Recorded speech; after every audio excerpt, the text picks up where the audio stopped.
berikan deskripsi terhadap suatu fenomena. Penelitian deskriptif meliputi survei, ya, ada survei, kemudian penelusuran fakta-fakta.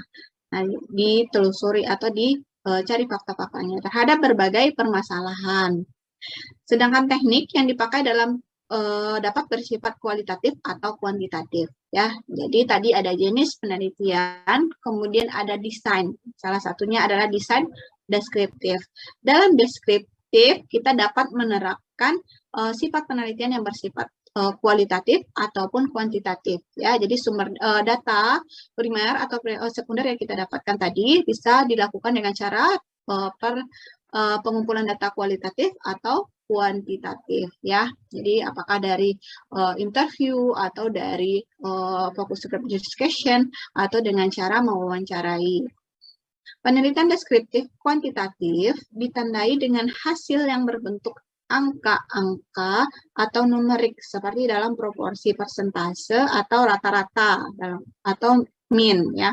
Jadi penelitian kuantitatif deskriptif kuantitatif itu hasil penelitiannya nanti dalam berbentuk persentase, kemudian ada grafik bisa jadi, kemudian ada numerik, ya, angka-angka, proporsi, misalnya angka kejadian diare di suatu daerah X adalah sebanyak 50% atau 70%. Nah, itu digambarkan dalam bentuk angka-angka atau persentase, ya. Jadi ada penyampaiannya secara angka-angka kalau untuk deskripsi kuantitatif.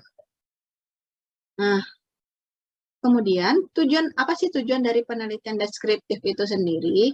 Yang pertama, mendeskripsikan secara sistematis, faktual, dan akurat tentang fakta-fakta dan sifat populasi atau lokus tertentu, ya.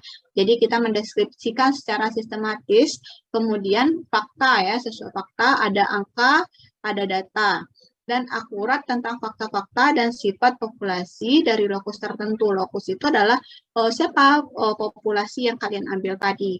Apakah masyarakat yang ada di daerah X atau masyarakat yang ada di daerah A. Nah, itu tergantung dari awal tadi kalian mengambilnya berdasarkan masalah apa yang diangkat. Nah, contohnya di sini peneliti melakukan deskripsi terhadap proses pelayanan pendaftaran pasien BPJS di pusat pelayanan atau di puskesmas, ya. Jadi dilihat bagaimana proses pelayanan pendaftarannya. Nah, dideskripsikan bagaimana mulai dari awal sampai akhir. Itu harus berdasarkan fakta dan sistematis, ya, bagaimana dari awal sampai akhir. Nah, kemudian yang kedua, mengidentifikasi dan mengklarifikasi elemen-elemen atau masalah dari suatu objek penelitian.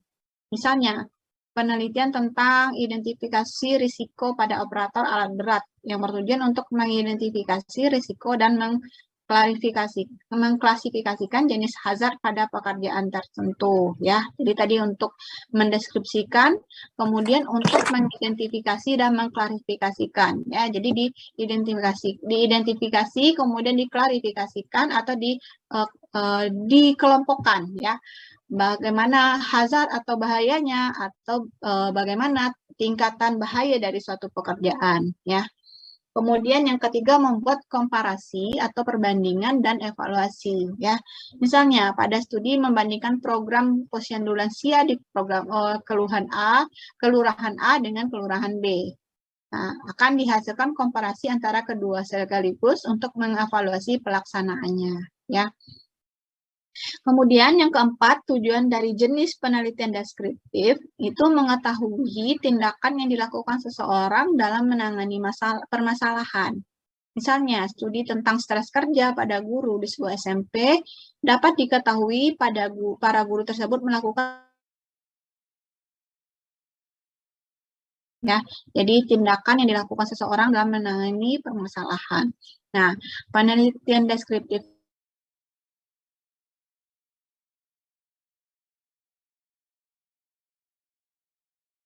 ya, misalnya nomor 1, ya, secara sistematis. Yang kedua, tujuan dari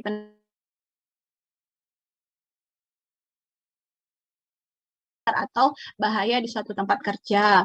Nah, yang ketiga bisa dijadikan sebagai perbandingan antara misalnya posyandu A dengan posyandu B, bagaimana pelayanannya.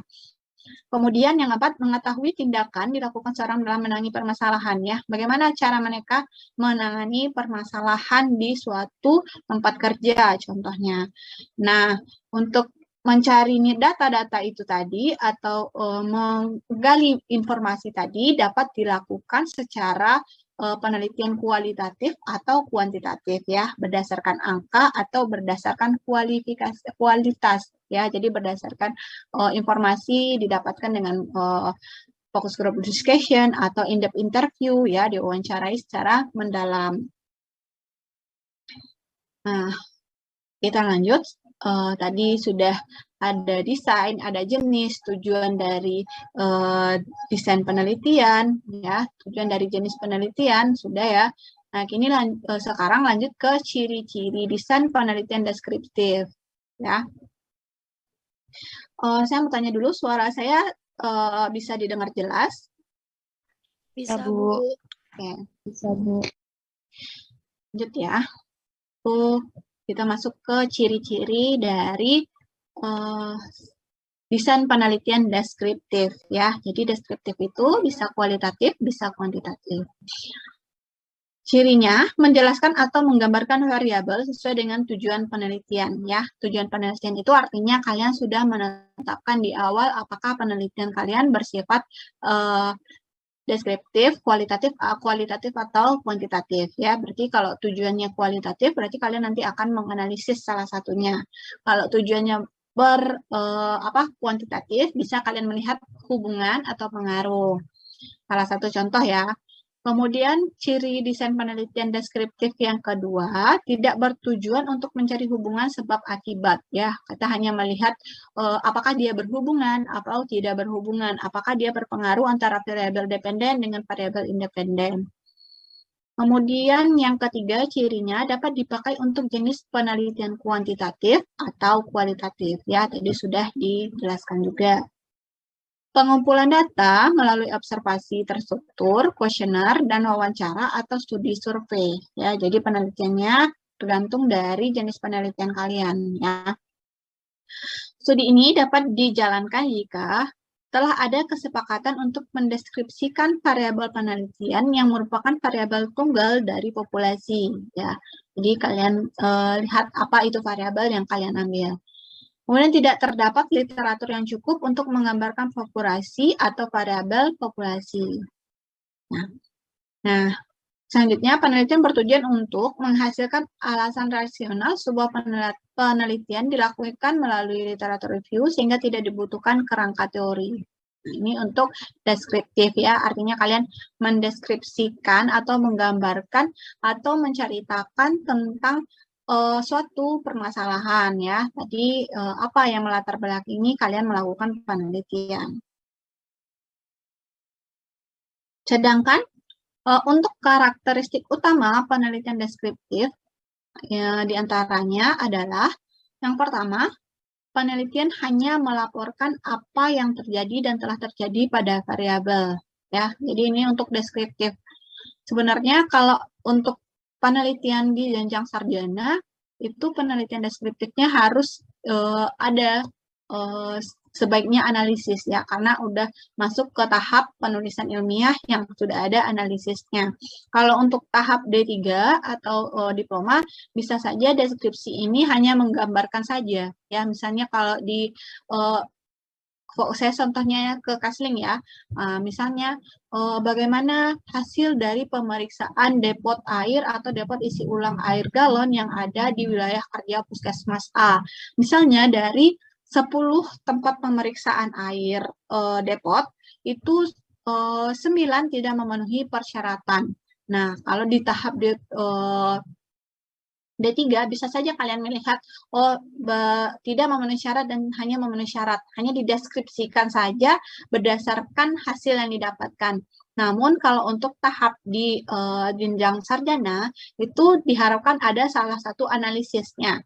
Ya, dianalisis bagaimana hubungan apa faktor-faktor yang berhubungan dengan tercapaiannya air tadi tidak memenuhi persyaratan ya. Misalnya dari pengetahuan yang punya depot mungkin kurang, atau dari tindakan atau perilaku pekerja depo tadi yang tidak memenuhi hygiene dan sanitasi. Nah, itu bisa kalian analisis dari mana faktor-faktor apa yang berpengaruh atau yang berhubungan dengan tidak terpenuhinya persyaratan air depo tadi ya. Jadi diharapkan adanya analisis. Pada penelitian tentang, contohnya di sini ya, penelitian hanya melaporkan apa saja yang terjadi atau telah terjadi pada variabel. Contohnya, pada penelitian tentang belanja obat pada masyarakat. Dengan desain ini, peneliti hanya melaporkan apa saja yang terjadi, perilaku belanja obat seperti jenis obat, kemudian dari mana, berapa anggaran, dan sebagainya. Ya, jadi dideskripsikan saja secara garis besar. Kemudian, peneliti tidak mengontrol variabel penelitian. Misalnya, pada penelitian tentang preferensi ibu hamil dalam pelayanan perpus atau persalinan. Ya, pada desain penelitian deskriptif, peneliti tidak melakukan pengontrolan terhadap ibu hamil dalam memilih pelayanan kesehatan atau pelayanan persalinan. Penelitian dilakukan secara alamiah tanpa ada campur tangan pengumpul data atau pengumpulan data. Ya, jadi cuma mengontrol variabel penelitian ya, bagaimana mereka memilih atau bagaimana cara mereka menentukan tempat persalinan. Nah, itu saja yang dideskripsikan. Sebentar ya, sedang ada lagi azan asar, kita break istirahat sedikit sebentar.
Oke, kita lanjut ya.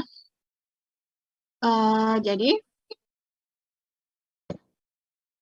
tadi sudah dipaparkan dua karakteristik utama dari penelitian deskriptif ya. Jadi deskriptif atau menggambarkan ya. Yang ketiga, peneliti tidak perlu mencari atau menerangkan saling hubungan. Ya, misalnya pada penelitian untuk mencari penyebab kecelakaan kerja yang dilakukan secara deskripsi, maka penelitian hanya menginvestigasi penyebabnya saja. Ya, peneliti tidak mencari hubungan antara kejadian kecelakaan kerja dengan faktor-faktor penyebabnya. Ya, namanya saja deskripsi. Jadi kalian cuma mencari hubungan ya, nanti apakah ada hubungan atau tidak ya. Jadi faktor-faktor penyebabnya itu tidak perlu diidentifikasi karena masih dalam tahap deskripsi, kecuali sudah masuk ke analisis ya. Kemudian menghasilkan hipotesis penelitian. Misalnya, penelitian untuk mengidentifikasi proses pengolahan limbah di sebuah rumah sakit. Hasil penelitian ini akan menghasilkan hipotesis yang akan diuji dengan penelitian selanjutnya. Ya, ini yang saya sebutkan. Jadi belum masuk ke tahap hipotesis, masih di bagian deskriptif saja. Ya, jadi proses pengolahan limbahnya tadi, bagaimana proses pengolahan limbah mulai dari inlet, outlet, mulai dari inlet sampai nanti outletnya bagaimana, mulai dari masuk sampai keluarnya, perjalanan prosesnya bagaimana, ya, dideskripsikan atau digambarkan saja. Tidak perlu, kalau udah masuk ke uji selanjutnya, berarti sudah masuk ke analisis. Misalnya, hipotesis tersebut adalah terdapat hubungan antara kepatuhan tenaga kesehatan dalam mengelola limbah dengan jumlah limbah yang dihasilkan. Ya, jadi kalau di deskriptif digambarkan saja, tapi kalau sudah masuk analisis, kalian tambahkan lagi tentang hipotesis yang baru, ya. Berarti ada hubungan atau mencari hubungan antara kepatuhan tenaga kesehatan atau tenaga yang mengelola limbah dengan limbah yang dihasilkannya. Oke, jadi itu sudah masuk ke tahap analisis. Kemudian peneliti mendapatkan makna dan implikasi. Misalnya, pada penelitian untuk mengidentifikasi lama waktu tunggu pelayanan di poli rumah sakit. Ya, pada desain ini peneliti hanya mendapatkan makna atau fenomena dari waktu tunggu yang lama dari rumah sakit, serta mendapatkan implikasi waktu tunggu yang lama pada pelayanan poli umum. Ya, jadi mendapatkan makna dan implikasi. Kemudian penyajian dan analisis data menggunakan statistik deskriptif, ya. Jadi kalau menggunakan aplikasi, pilihlah penelitian secara deskriptif, ya. Bisa contohnya dengan SPSS, ya. Pilih analisisnya dengan menggunakan statistik deskriptif. Misalnya, pada penelitian tentang budaya keselamatan kerja pada instansi pemerintah, peneliti hanya menggunakan parameter statistik seperti rata-rata, median, standar deviasi, minimal maksimal, dan sebagainya untuk menjelaskan kondisi budaya keselamatan kerja di perusahaan, ya. Jadi untuk menggambarkan rata-rata berapa, nilai minnya berapa, nah itu dideskripsikan dengan menggunakan analisis statistik. Oke, nah itu untuk penelitian deskripsi, ya. Kemudian jenis penelitian kuantitatif dengan desain deskriptif terdiri dari 3. Ada 3 jenis penelitian kuantitatif, ya, kuantitatif dengan desain deskriptif. Yang pertama ada studi deskriptif khusus atau typical descriptive design, di mana hanya bertujuan mendeskripsikan satu fenomena saja. Apa satu fenomenanya terserah. Kemudian peneliti hanya mencari informasi yang akurat dari karakteristik satu kelompok sampel berupa subjek kelompok, institusi, atau situasi. Ya, berarti cuma satu kelompok atau satu tempat penelitian. Kemudian peneliti hanya mencari informasi terkait frekuensi dari suatu kejadian atau fenomena. Ya, jika kalau ini menggunakan studi deskriptif khusus. Sedangkan ketika jenis penelitian kuantitatif digunakan secara studi deskriptif perbandingan atau komparatif deskriptif design, dirancang untuk menggambarkan variabel dengan membandingkan antara 2 atau lebih kelompok, ya. Jadi melihat kelompok A, kelompok B, perbandingan antara desa A, desa B, ya, untuk melihat perbedaannya. Nah, perbedaan kelompok dihitung dengan analisis statistik deskriptif dan inferensial, ya. Ini untuk analisisnya. Bagaimana contohnya? Itu penelitian tentang tingkat kepatuhan penggunaan masker selama pandemi COVID antara penduduk jenis kelamin pria dengan wanita, ya. Jadi dibandingkan yang mana yang lebih mematuhi, apakah dari penduduk yang laki-laki atau penduduk yang wanita, ya. Peneliti menganalisis perbedaan kelompok pria dan wanita yang tidak mematuhi pemakaian APD. Nah, itulah yang dianalisis, ya, siapa yang lebih menerapkan pemakaian APD atau masker selama COVID. Nah, ini adalah studi komparasi. Yang ketiga ada studi deskriptif yang mempertimbangkan waktu atau deskriptif design with a time dimension, di mana dirancang untuk menggambarkan perubahan variabel yang diamati tiap waktu, ya, menggunakan analisis longitudinal. Itu berdasarkan periode waktu. Jadi bukan hanya status dan interrelasi antara masalah, namun juga perubahannya dalam perspektif waktu. Misalnya riset tentang perkembangan janin pada ibu hamil ya. Jadi ada waktu atau skala waktunya periode waktu dalam pelaksanaan penelitiannya ya. Misalnya untuk mengikuti atau untuk melihat perkembangan janin, contohnya di sini pada ibu hamil ya. Itu adalah studi deskriptif yang mempertimbangkan waktu. Jadi ada 3 jenis penelitian kuantitatif berdasarkan desain deskriptif ya. Nah, yang tadi adalah desain dari deskriptif ya. Yang pertama, desain penelitian deskriptif. Yang kedua, ada desain penelitian korelasional atau korelasi ya. Jadi ada 2 desain penelitian. Kemudian ada 2 jenis penelitian, ada kuantitatif, ada kualitatif. Untuk desain ada 2 juga, desain kualitatif, deskriptif dan korelasi ya. Yang kalau untuk deskriptif itu lebih menggambarkan. Nah, kita lanjut dengan membahas desain korelasi atau korelasional. Desain ini dipakai pada penelitian yang membutuhkan informasi pada bidang tertentu dalam jumlah banyak melalui penggambaran fenomena atau kejadian secara alamiah. Ya. Penelitian deskriptif meliputi survei dan penelusuran fakta-fakta terhadap berbagai permasalahan.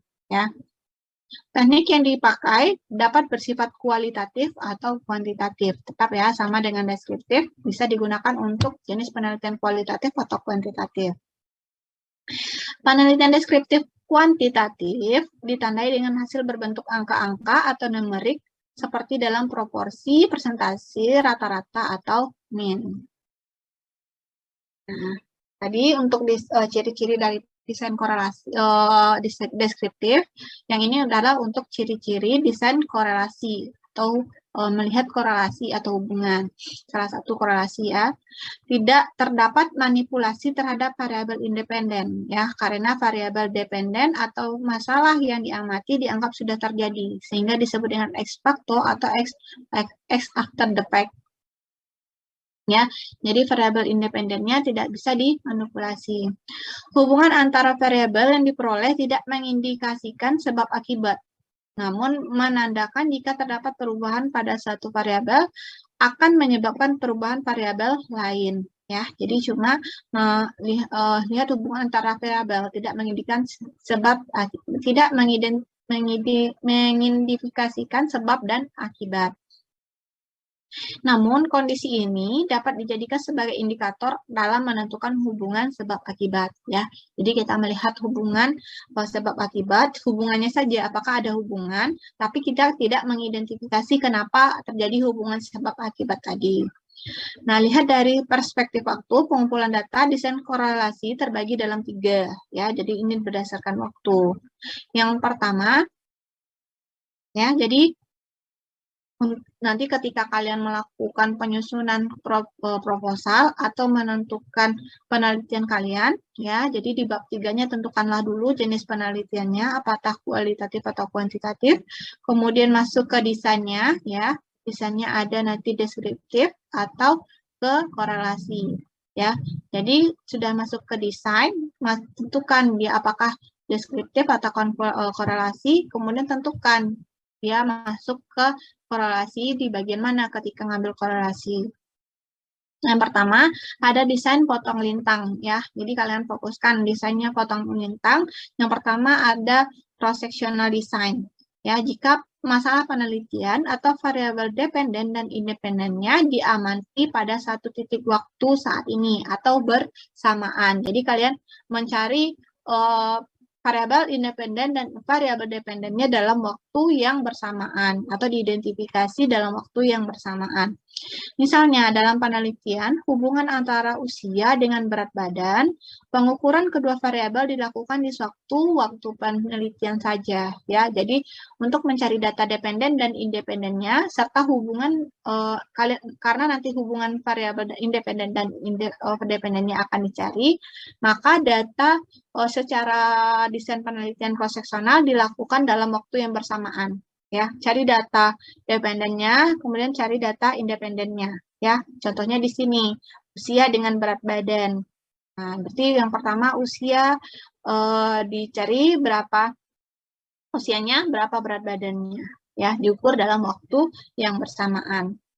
Yang kedua, menurut waktu desain korelasi itu ada desain retrospektif atau retrospektif desain, ya.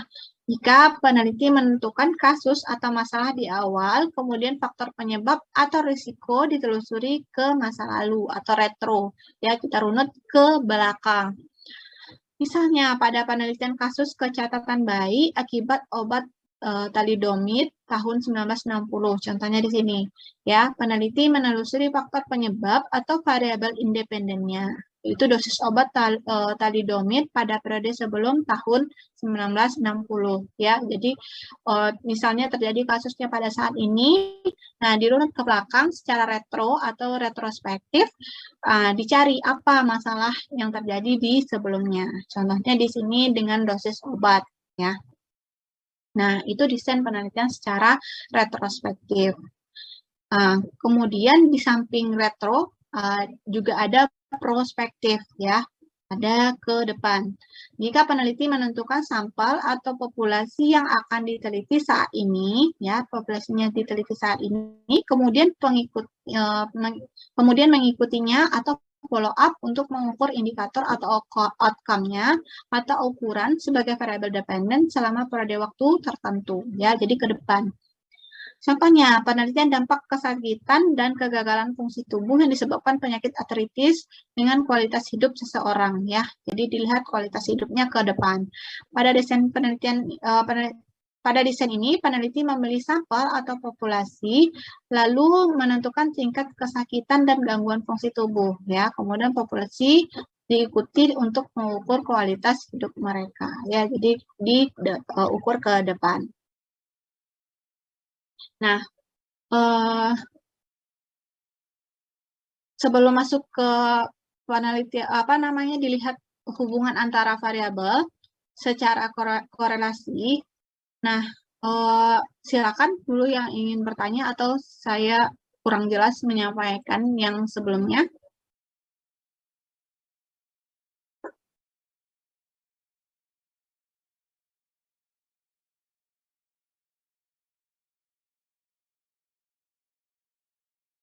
Ada yang ingin ditanyakan? Kalau tidak ada, saya lanjut dulu. Oke, jadi di sini akan kita lihat hubungan antar variabel penelitian korelasi terdapat dibagi menjadi dua, ya. Jadi dari hubungan antar variabel penelitian korelasional terbagi menjadi dua, ya. Jadi penelitian deskriptif, yang ini adalah penelitian dari desain penelitian korelasi, ya. Jadi ada dua. Yang pertama ada kausal komparatif dan kausal asosiasi, ya. Jadi ada komparasi dan asosiasi. Yang pertama penelitian komparatif atau disebut juga kausal komparatif. Itu bertujuan menyelidiki kemungkinan hubungan sebab akibat dengan cara berdasarkan pengamatan terhadap akibat yang ada. Nah, mencari kembali faktor yang mungkin menjadi penyebab melalui data. Ya, ini dilihat untuk melihat hubungan antara sebab dan akibat, ya. Jadi kausal komparatif. Ciri penelitian ini adalah bersifat ex post facto, artinya dapat dikumpulkan setelah semua kejadian yang dipersoalkan berlangsung, ya. Jadi bersifat ex post facto. Peneliti mengambil satu atau lebih akibat sebagai dependen variabelnya, ya, dan menguji data itu dengan menelusuri ke masa lampau untuk mencari sebab akibat, saling hubungan, dan maknanya, ya, dirunut ke belakang. Keunggulan dari penelitian jenis komparatif adalah yang pertama, baik untuk keadaan jika metode eksperimental tak dapat digunakan, yaitu pada kondisi apabila tidak selalu mungkin untuk selalu memilih atau mengontrol dan memanipulasikan faktor-faktor yang perlu untuk diselidiki hubungan sebab akibatnya secara langsung. Yang kedua, apabila mengontrol terhadap semua variabel, kecuali variabel bebas yang sangat tidak realistik. Yang ketiga, apabila kontrol di laboratorium untuk berbagai peneliti hanya tidak praktis, maksudnya tidak praktis, terlalu mahal, atau dipandang dari segi etika diragukan atau dipertanyakan. Ya, jadi ketika eksperimental tidak mungkin dilaksanakan. Ya, jadi kita cari saja hubungan komparatifnya. Yang kedua, menghasilkan informasi yang sangat berguna mengenai sifat gejala yang dipersoalkan. Ya.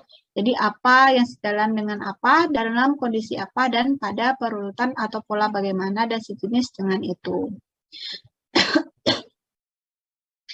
Yang ketiga, keunggulannya adalah akhir-akhir ini studi kausal komparatif lebih dapat dipertanggungjawabkan karena pada perbaikan-perbaikan dalam hal teknis, metode, dan rancangan dengan kontrol parsial. Ya.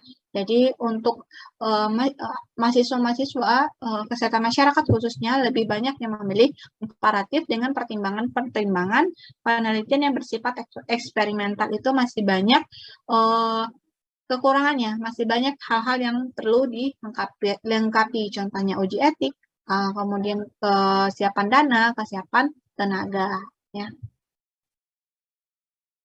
Nah, sedangkan untuk kelemahan dari penelitian komparasi ini adalah yang pertama tidak adanya kontrol terhadap variabel bebas ya. Jadi bebas saja berapa variabel bebas, variabel independen yang akan kalian uji ya, bisa dimasukkan. Tapi tidak ada kontrol untuk itu. Berapa yang paling berpengaruh ya? Berapa yang paling apa yang paling berpengaruh contohnya ya. Kemudian peneliti harus mengambil fakta yang dijumpai tanpa memiliki kesempatan untuk mengatur kondisi-kondisinya atau memanipulasi variabel. Nah, yang ketiga, sukar memperoleh kepastian bahwa faktor penyebab yang relevan lebih benar-benar tercakup dalam kelompok faktor yang sedang diselidiki. Ya, itu bisa karena dia bebas, berapapun variabel yang ingin dimasukkan dan apapun variabelnya, makanya sukar menentukannya. Ya, yang mana yang paling berpengaruh atau yang berhubungan. Faktor penyebab bukanlah faktor tunggal, melainkan kombinasi dan interaksi antar berbagai faktor dalam kondisi tertentu untuk menghasilkan efek. Ya, karena banyaknya tadi, kita sulit menentukan faktor penyebabnya apa yang paling berpengaruh. Kemudian suatu gejala mungkin tidak hanya merupakan akibat dari sebab-sebab ganda, tetapi dapat pula disebabkan oleh sesuatu pada kejadian tertentu oleh lain sebab apa dan kejadian lainnya. Ya, jadi banyak sebenarnya faktornya. Contohnya itu tadi melihat kepatuhan petugas dalam menerapkan pengelolaan limbah di rumah sakit ya.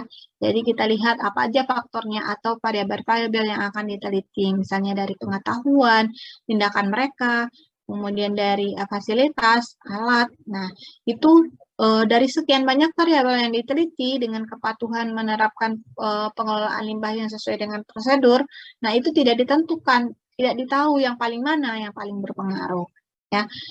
Kemudian apabila saling hubungan antara dua variabel telah ditemukan, mungkin sukar untuk menentukan mana yang sebab, mana yang akibat. Ya, jadi susah sebenarnya untuk menentukan sebab dan akibatnya. Kecuali kalau dari eksperimental, makanya kita tentukan, lebih mudah menentukan. Tapi untuk eksperimental tadi juga membutuhkan berapa dana tambahan, sumber daya tambahan, ataupun dengan kompetensi tambahan.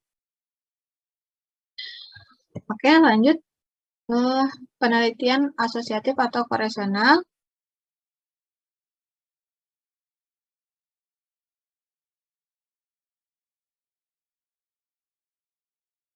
Mengidentifikasi sejauh mana variabel pada suatu faktor berkaitan dengan variasi pada suatu atau lebih faktor lain berdasarkan koefisien korelasi. Ya. Jadi untuk penelitian koresional ini cocok dilakukan bila variabel yang diteliti rumit, kemudian memungkinkan pengukuran beberapa variabel dan saling hubungannya secara serentak. Hasil dan taraf atau hasilnya adalah taraf atau tinggi rendahnya saling hubungan dan bukan adanya atau tidak adanya saling hubungan. Nah, hal ini berbeda dengan penelitian eksperimental yang dapat memperoleh hasil mengenai ada atau tidak adanya efek tersebut. ya. Jadi kita hanya mengetahui hubungan, tidak adanya hubungan. Kalau untuk eksperimental kita juga menentukan atau kita dapatkan hasil antara efek yang ditemukan.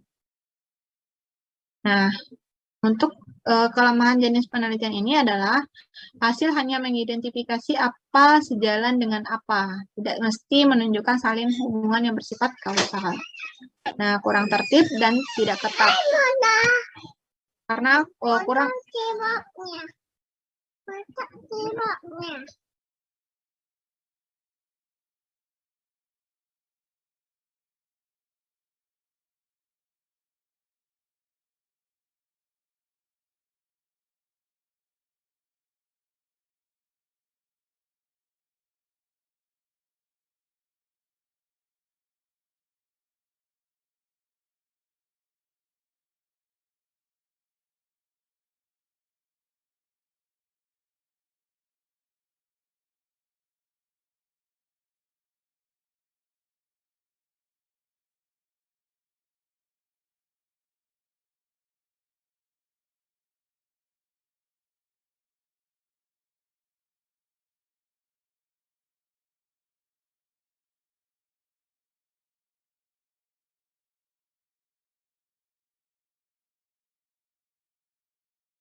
Oke, maaf ya, ada gangguan.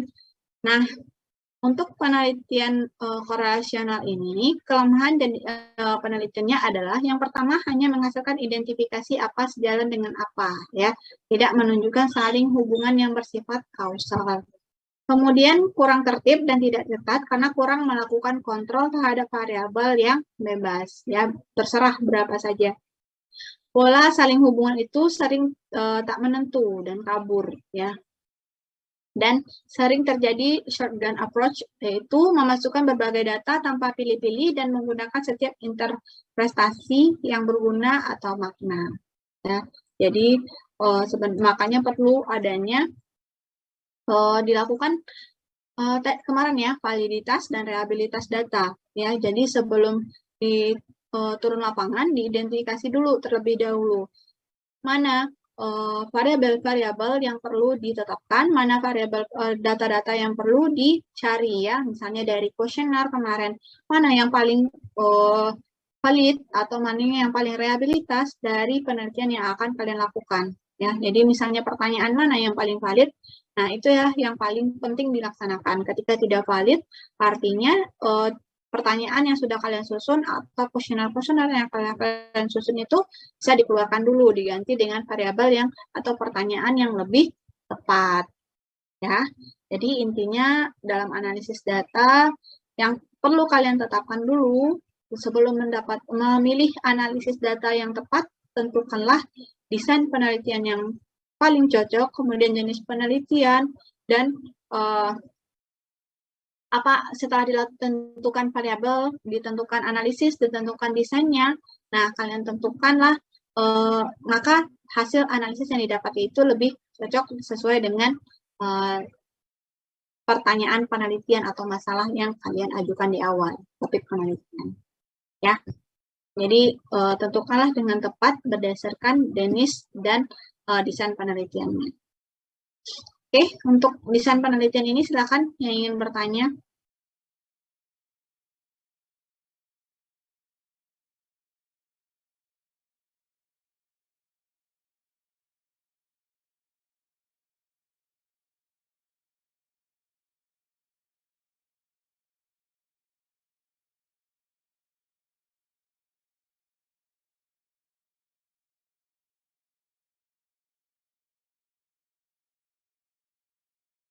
Jadi saya nanti UAS-nya dari 4 slide materi ini ya.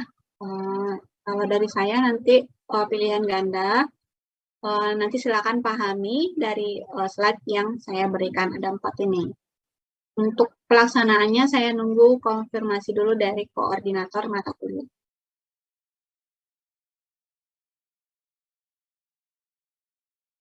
Kalau tidak ada yang ditanyakan, saya masuk ke materi yang terakhir untuk penyajian laporan, ya. Ibu, Silakan. yang untuk UAS itu materi sehabis UTS atau sebelum UTS juga, Bu? Kalian sudah UTS? Belum sih, Bu. Belum. Kalau saya kan ada satu yang masuk sebelum UTS ya. Iya, ada. Nah, kalau untuk UAS berarti materi saya masuk yang 4 materi itu ke UAS semua. Ya, kalau untuk dosen lainnya silakan ditanyakan ke dosennya apakah masuk materi sebelum UTS atau tidak ya. Baik, makasih, Bu.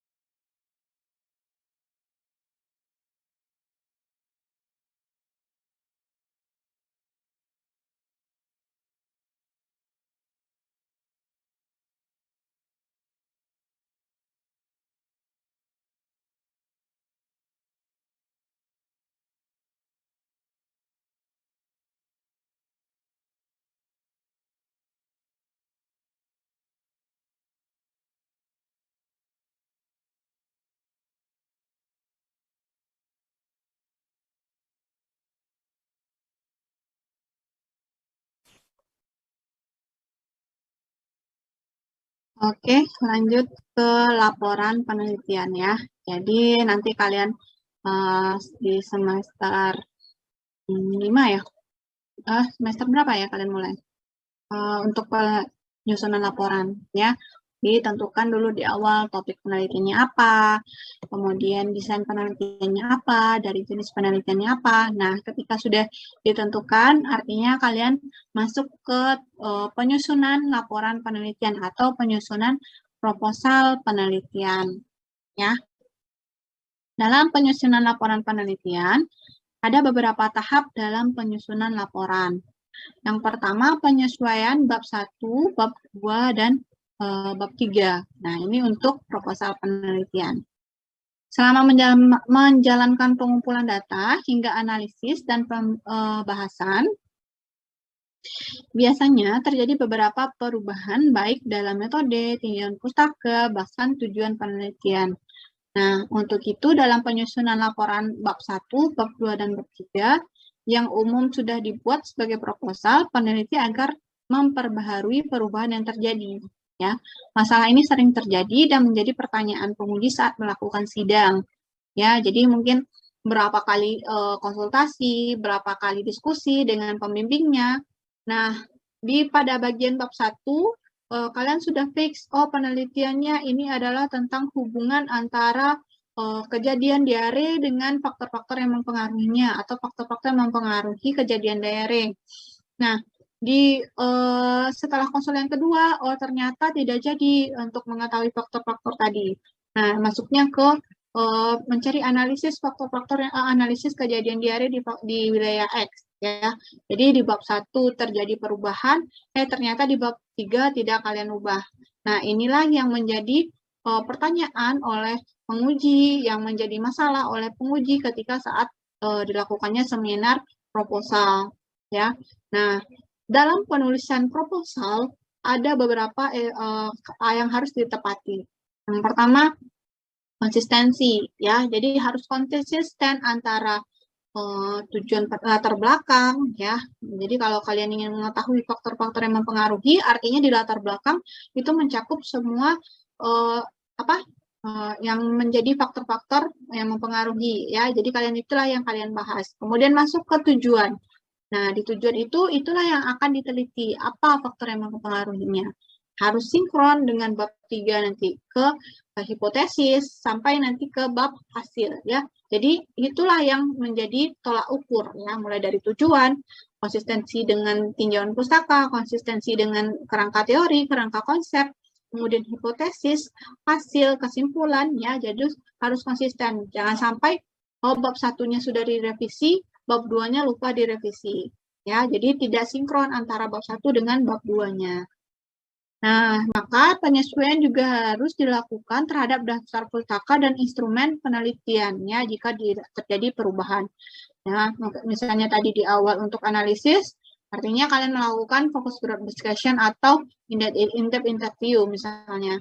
Nah, ketika jadi diskusi, ternyata melihat hubungan saja. Nah, instrumennya diganti harusnya dengan kuesioner. Nah, penyusunan daftar pustaka biasanya terjadi karena adanya tambahan referensi, ya. Jadi kalau ada perubahan, jangan lupa mencantumkan referensi yang baru atau referensi tambahan yang belum dimasukkan sebelumnya. Nah, pengembangan analisis dan pembahasan, ya. Sedangkan instrumen penelitian biasanya terjadi karena penambahan atau pengurangan variabel dan uji validitas instrumen, terutama pada penelitian kuantitatif, ya. Jadi sudah dibahas kemarin. Instrumen penelitiannya pasti dipastikanlah dengan variabel-variabel yang diteliti. Nah, salah satu uji yang dapat dilakukan untuk variabel untuk instrumen penelitian adalah dengan cara uji validitas dan reliabilitas. Ya, jadi ketika pertanyaannya sudah valid, artinya dapat digunakan dalam penelitian. Nah, itu untuk penyesuaian antara bab 1, bab 2, bab 3. Ya, jadi harus konsisten dari awal. Yang kedua ada penyusunan bab 4 hasil penelitian. Hasil penelitian tersusun secara sistematis mengikuti tujuan, ya. Jadi ada tujuannya 6. Berarti yang harus dijawab dalam hasil penelitian itu adalah 6, ya. Dan kerangka konsep penelitian. Ya, berdasarkan kerangka konsep, karena harus konsisten tadi, ya. Kalau tujuannya ada 6, nah di kerangka konsep juga tercantum ada 6 tujuan yang akan diteliti. Pada bab ini sebaiknya jangan memasukkan hasil penelitian yang tidak relevan, ya. Jadi tidak perlu hasil-hasil yang tidak relevan. Misalnya kalian tidak menguji umur dengan stres kerja, hubungan umur dengan stres kerja. Ya, kalau tidak masuk dalam tujuan penelitian ingin melihat umur, ya jangan sampai muncul ada hubungan umur dengan stres kerja pada bab hasil, ya. Jadi harus konsisten, harus sesuai dengan tujuan. Kemudian pembuatan tabel dan gambar pada bab ini harus mengikuti ketentuan atau pedoman yang berlaku, ya. Jadi ketika kalian nanti sudah menyusun proposal, itu ada panduan proposal tersendiri oleh universitas tertentu atau fakultas tertentu, ya. Jadi ikutilah sesuai aturan yang ada pada fakultas, ya, atau dari program studi. Misalnya penyajian tabel digunakan secara tabel terbuka.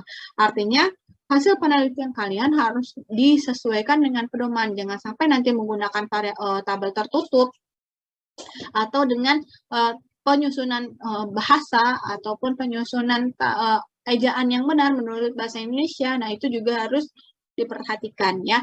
Bagaimana cara penyajian tabel, bagaimana cara penyajian judul tabel, kemudian isi tabel, pendeskripsian tabel. Nah, itu harus disesuaikan dengan pedoman dan aturan dalam penulisan ilmiah, ya.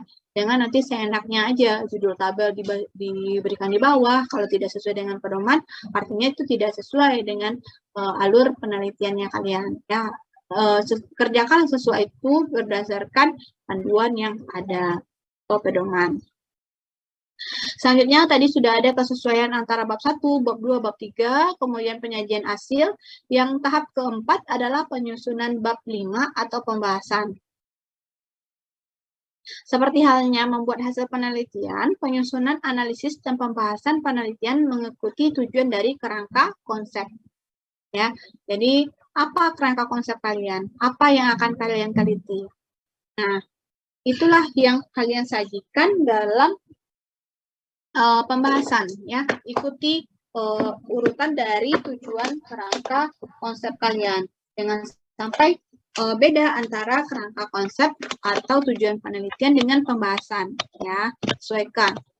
Nah, untuk penyusunan analisis pembahasan penelitian mengikuti tujuan dan kerangka konsep, sedangkan menurut Maleong tahun 2017 ini sumber penulisan ini ya, terdapat 4 tahap analisis yang bisa dilakukan dalam penelitian kualitatif ya. Ini untuk penelitian kualitatif. Yang pertama, analisis dominan.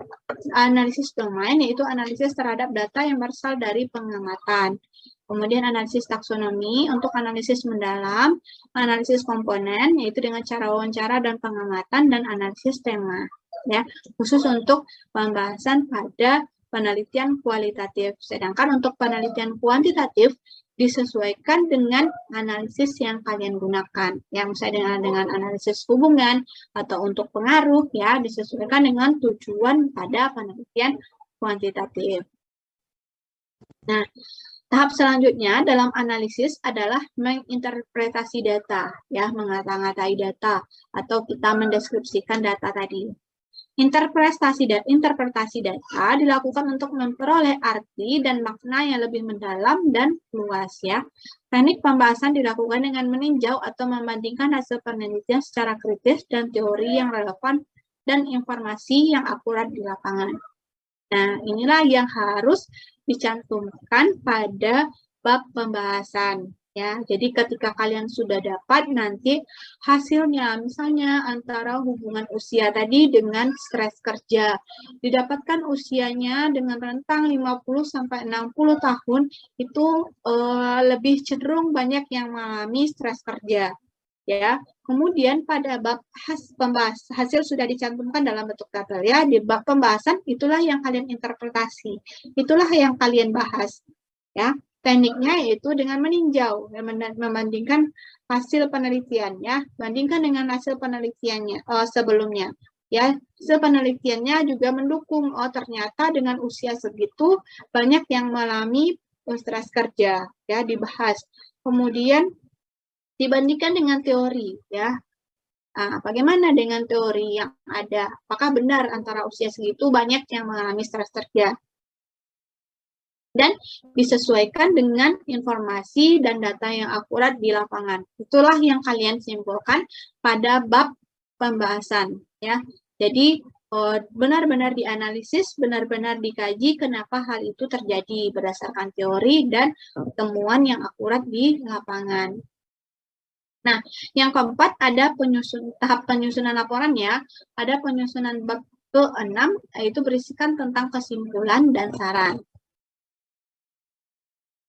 Kesimpulan dan saran merupakan penutup dari serangkaian kegiatan penelitian. Ya, kadang pembaca langsung melihat pada kesimpulan dan sarannya. Jadi jangan sampai terlepas dari tujuan tadi ya, karena banyak pembaca langsung membaca antara tujuan dengan hasil dan kesimpulan ya. Jadi makanya harus sinkron, harus konsisten antara bab tujuan dengan kesimpulan dan sarannya. Kita lihat ada 10 tujuan, artinya di kesimpulan juga ada 10 hasil penelitian ya. Jadi harus sama. Nah, kesimpulan dan saran merupakan penutup ya. Untuk itu diupayakan agar isi dari kesimpulan dan saran benar-benar mencerminkan dari kegiatan penelitian. Ya, sudah menghasilkan atau mencerminkan dari penelitian yang kalian lakukan. Penyusunan kesimpulan dan saran disarankan tidak terlalu panjang sehingga membutuhkan berlembar-lembar kertas. Namanya saja sudah kesimpulan ya, jadi hasilnya secara efektif dan efisien saja. Berarti langsung menghasilkan kesimpulan yang mudah dimengerti dan dipahami. Kesimpulan yang baik adalah yang jelas, tegas, dan lugas, ya, tidak bertele-tele dan terlalu banyak kata bersayap. Artinya tidak perlu lagi hiasan-hiasan kata atau pengantar-pengantar yang tidak perlu, langsung kepada hasil yang didapatkan. Saran yang baik adalah benar-benar dapat dilakukan dan tidak terlalu muluk ya, dengan bahasa yang mudah dimengerti dan membutuhkan sumber daya yang banyak ya. Artinya saran yang kita berikan itu adalah saran yang aplikatif, mudah dilaksanakan oleh warga sebagai tempat kita penelitian atau tempat yang kita jadikan sebagai peneliti. penelitian. Ya, jangan sampai sarannya yang tidak mudah dijangkau, sarannya sudah memenuhi dana yang didapatkan. Ya, jadi harus aplikatif. Sarannya harus aplikatif dan bisa langsung diterapkan oleh masyarakat yang kita jadikan sebagai tempat penelitian.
Maaf ya, saya lanjut sedikit lagi. Untuk ujian atau sidang hasil penelitian. Pelaksanaan ujian atau hasil sidang ditunjukkan untuk memastikan bahwa penelitian berjalan sesuai dengan rencana. Ya, jadi sebenarnya dalam hasil atau sidang skripsi itu kalian hanya nanti mengklarifikasikan sesuai antara hipotesis awal dengan hasil yang kalian temukan. Ya, jadi apakah data dikumpulkan dengan cara yang disepakati pada saat seminar proposal, kemudian apakah penelitian telah melakukan tahap yang harus dijalankan, ya. Jadi sudah kalian ikuti tahap-tahap dalam penelitian, mulai dari validitas data, kemudian kalian menerapkan penyusunan sesuai dengan pedoman. Nah, itulah yang diklarifikasi. Apakah hasil penelitian relevan dengan tujuan penelitian? Nah, itulah dijawab pada sidang.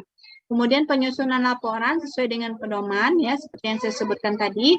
Apakah terdapat kesalahan dalam penulisan hasil, tanda baca, dan sebagainya? Nah, itu harus diperhatikan sebelum dilakukan ujian sidang. Kemudian, apakah analisis dan pembahasan dilakukan secara tajam dan mendalam? Itu ada di bagian pembahasan. Nah, untuk kesimpulan dasaran disesuai dengan pedoman. Apakah sudah sesuai dengan pedoman? Oke.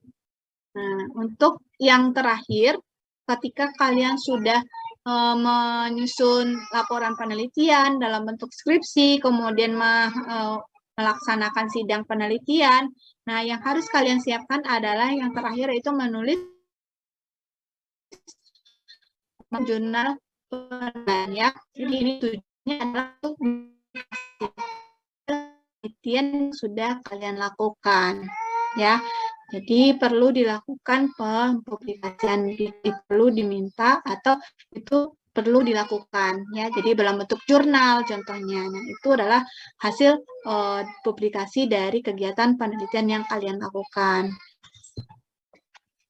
Nah, di kesimpulan, tahap penelitian terbagi 3 tahap, yaitu tahap persiapan, pelaksanaan, dan penyusunan laporan. Nah, inilah bentuk dari kesimpulan atau penjabaran dari materi yang untuk pelaporan laporan. Ya. Mau nenek? Iya. Ini dulu bentar.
Oke ya, mungkin itu yang bisa saya sampaikan untuk sore hari ini. Silakan nanti dibaca dan dipahami. Jadi ada 4 materi dari penyampaian kuliah saya ya. Nah itu nanti silakan dibaca dan dipahami untuk UAS